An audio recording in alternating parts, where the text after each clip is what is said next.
Constitutional Conversations is a series of discussions by America's leading scholars about the principles, framing, ratification, and implementation of constitutional government in the United States. This series is hosted by the James Madison Memorial Fellowship Foundation of Alexandria, Virginia.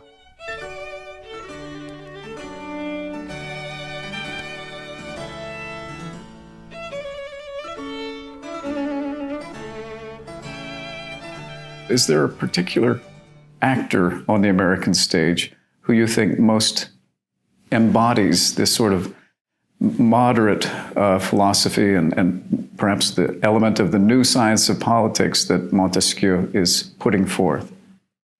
Well, it won't surprise you, since you're an expert scholar on George Washington, if I say it is George Washington. There are other figures deeply influenced by Montesquieu and shaped by him. But I do think, for the paradoxical reason that Washington didn't directly read and study Montesquieu, but he was very attentive to the fact that there are smart people around him, younger, smart people, Madison, Jefferson, Hamilton, Adams, George Mason, others, and they were all very deeply knowledgeable of Montesquieu. And as he listens to them and presides over 3 months of the Federal Constitutional Convention in Philadelphia, this resonates with elements of Washington's own character and his own experience and his education. And he was sort of Lincoln before Lincoln. He was aware that he didn't have formal college education, and so he read a lot, bought a lot of books and read a lot and wanted smart people around him.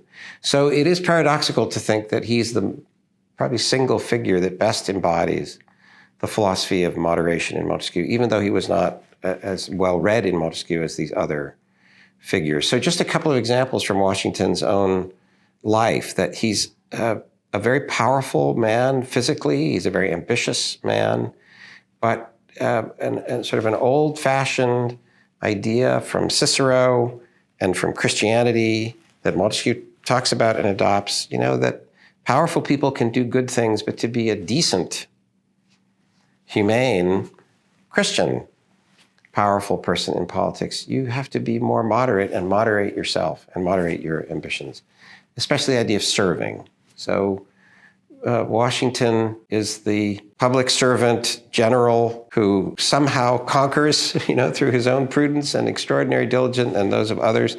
He wins that war and immediately resigns his commission as soon as it's clear that the victory is safe, the peace treaty will adequately protect the revolution. That's a striking of a balance. He holds an extraordinary power.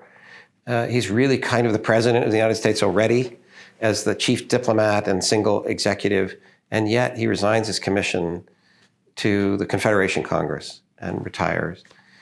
He comes back at the request of others into public life, doesn't even want to serve 2 terms. He wants to resign after his first term. The moderation principle there is, while it's important that he was the first president, he recognized what he could contribute. He wanted to set the principle that no one person was so important. He didn't think it would be a good idea for him to die in office, as well as just being exhausted and needing needing a rest. But he agrees to serve a second term, and then he insists that he will retire quite deliberately from public life to set the example of this balance of principles. Yes, you can serve and serve well, have great things to contribute, have experience, and yet that should be balanced against the principle of all citizens being important. He opens his farewell address in 1796 by addressing his fellow Americans as friends and fellow citizens. So someone of such ambition and influence and power, when he holds the executive position the second time, he's the single executive with the commander-in-chief power, and yet he holds it and then says, I've done my time, done my service. And by the way, he really does believe in these principles about which he learned so much from his more educated fellow framers, and he hears them debated in the Constitutional Convention.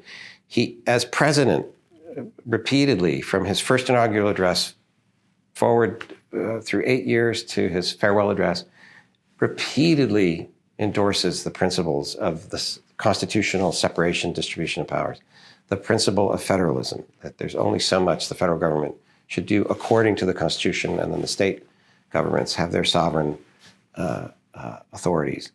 And embedded in that, the rule of law and so many other principles that are all part of the Montesquieuan moderation and balance of power. So I would have to pick him as the one single. There's so many good examples, but the one single best example.